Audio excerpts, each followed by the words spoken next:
Good evening from New York. I'm Chris Hayes. Mike Pence is in the very first presidential contest state of Iowa tonight in the midst of a three-day campaign swing there. And while there's nothing more predictable than a former vice president making his own run for the White House, Mike Pence is, of course, in a rather unique position. Not only was he number two to the twice impeached, twice indicted ex-president Donald Trump, he is now running against his former boss for the Republican nomination. I have to say, Mike Pence has always struck me as a somewhat ridiculous figure. He always sounds like he's doing a bad impersonation of a politician. But his biggest obstacle in the Republican primary is that the voters do not seem to like him very much. Despite his real advantage on name recognition, just 7% of Republican primary voters say they would vote for Pence if the primary election were held today. And this is even more damning for him. 37% have a negative opinion of the former vice president, compared to 33% of primary voters who view him positively, according to that same NBC News poll. That's what we call in the business underwater on favorabilities. There's a very clear reason for that. Donald Trump, the still quite popular frontrunner for the Republican nomination, blames Mike Pence. On January 6th, and over and over and over again in the 2.5 years since then, Trump has told his followers that it was Mike Pence's fault that Trump wasn't able to pull off his coup. The morning of the insurrection, in front of an angry crowd gathered at the Stop the Steal rally, Trump made one last appeal to Pence that sounded more like a threat. Mike Pence, I hope you're going to stand up for the good of our Constitution and for the good of our country. And if you're not, I'm going to be very disappointed in you. I will tell you right now. Egged on by the president, a violent mob hell-bent on finding Pence then marched to the Capitol, as we know. They broke in and they ransacked the building, roaming the halls and chanting, "Hang Mike Pence, hang Mike Pence." Someone even erected a gallows with a noose outside of the building.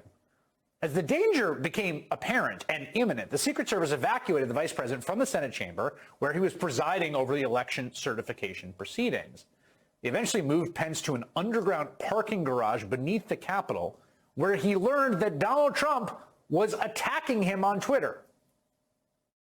He was in this concrete, parking garage, and with his family, and this is the vice president of the United States, and he's holed up in a basement. His chief of staff, Mark Short, showing him his phone, and it's the tweet of Trump saying Mike Pence didn't have the courage. This is the guy who fled the rioters, and Trump is saying he didn't have the courage, and you can see it kind of looks like Pence is grimacing, but you can never really tell. 5 words you pronounce wrong 2 years before your brain starts shutting down. Dementia is... Donald Trump quite clearly and almost explicitly painted a target on his vice president's back on January 6th, when he had every reason to know that he was in physical danger. Trump left Pence alone to decide what to do on his own, with a mob invading the Capitol, where to go, left him furtively making phone calls like this one to Speaker Nancy Pelosi. Hi, Mr. Vice President? Hi, yeah, we're okay. We're here with Mr. Schumer, Mr. McConnell, the leadership, House and Senate. And how are you? Oh my goodness, where are you? God bless you. I worry about you being in that Capitol, though. Don't let anybody know where you are. Keep in mind, at this point, the leadership, Pelosi, had been evacuated out of that building. So when she says, I'm worried about you being in that Capitol, she's saying you are physically trapped in a building that is being overrun with people that want your death.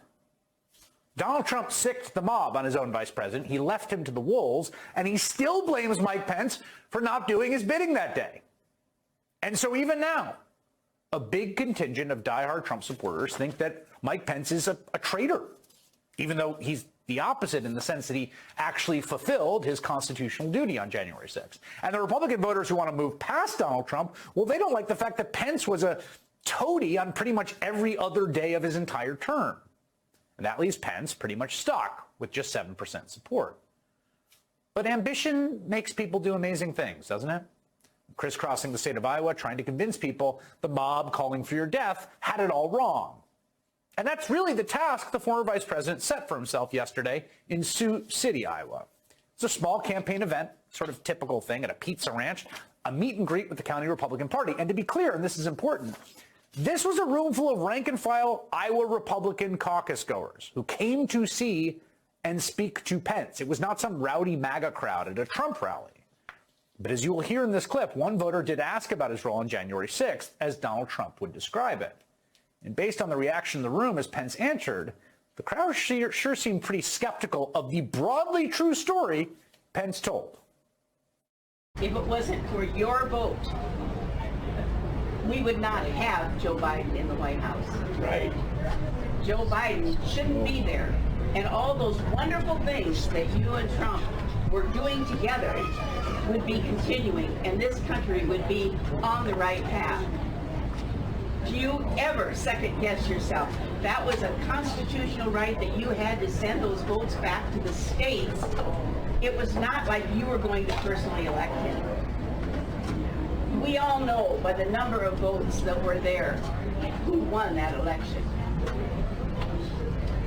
Well, You changed history for this country. Yeah, let me speak to the issue, because I think it's an issue that continues to be misunderstood. But I know by God's grace I did exactly what the Constitution of the United States required of me that day. I kept my heart.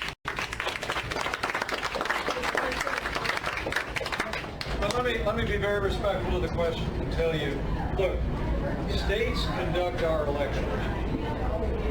You never want to let Washington, D.C. run elections.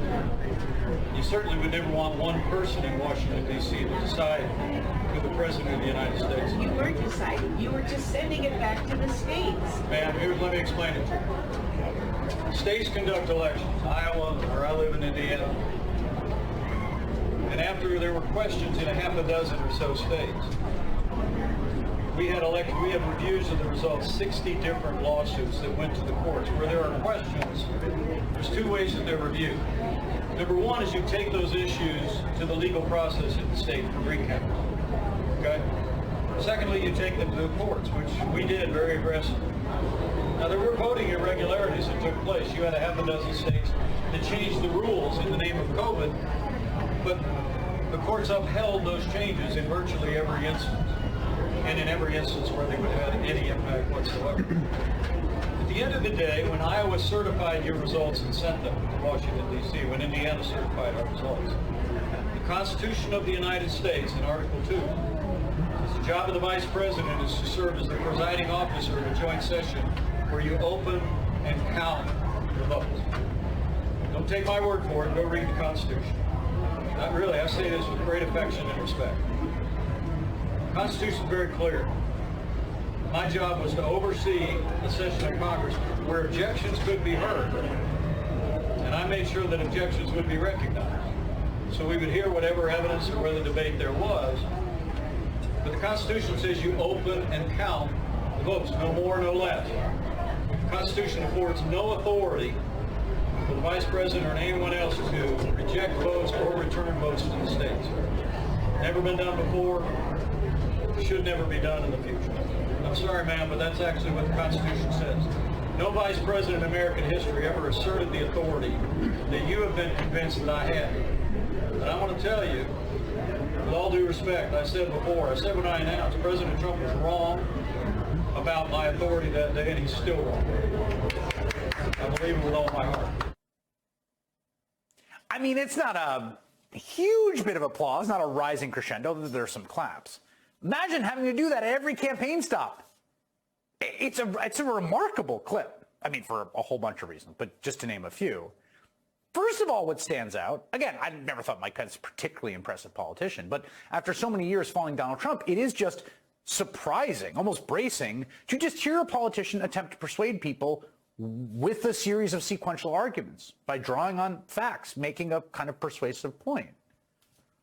Still, though, it does not feel like that crowd was all that receptive. The woman who asked Mike Pence that question later told a reporter she believes Pence is a good man, but his decision to not reject the Electoral College votes makes it difficult for her to back him in the upcoming primary.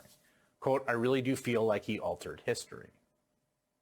And that event and that exchange that we just saw is such a clear illustration of not only Mike Pence's problem, but our collective political problem right now. I mean, here he is in a room with a selection of interested Republican caucus goers in Iowa, people who make up the base of one of the two major parties and coalitions.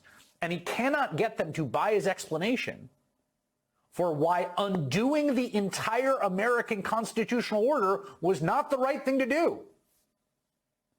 I mean, think of that small room and that man having that interaction, and watching him try to do it is like watching someone try to drain the ocean with a teacup. How many iterations of that spiel would Mike Pence have to have, face by face, voter after voter, to convince Republican voters of the basic, inescapable truth? And it really makes you wonder why Pence is even trying at all. I mean, again, like I said, ambition makes people do crazy things. But I will also say you have to remember that Mike Pence knows the actual facts of what happened on January 6th better than almost anyone. He had conversations with Donald Trump that day that no one else had. He has also cooperated with special counsel Jack Smith's investigation, testifying before the federal grand jury earlier this year. So he probably has a good sense about where that case is going and what it may look like. And maybe Mike Pence is making a bet. His electoral chances may not look very good right now, and he may not be able to go convince every last Republican one by one he did the right thing on January 6th. But maybe, who knows, some further developments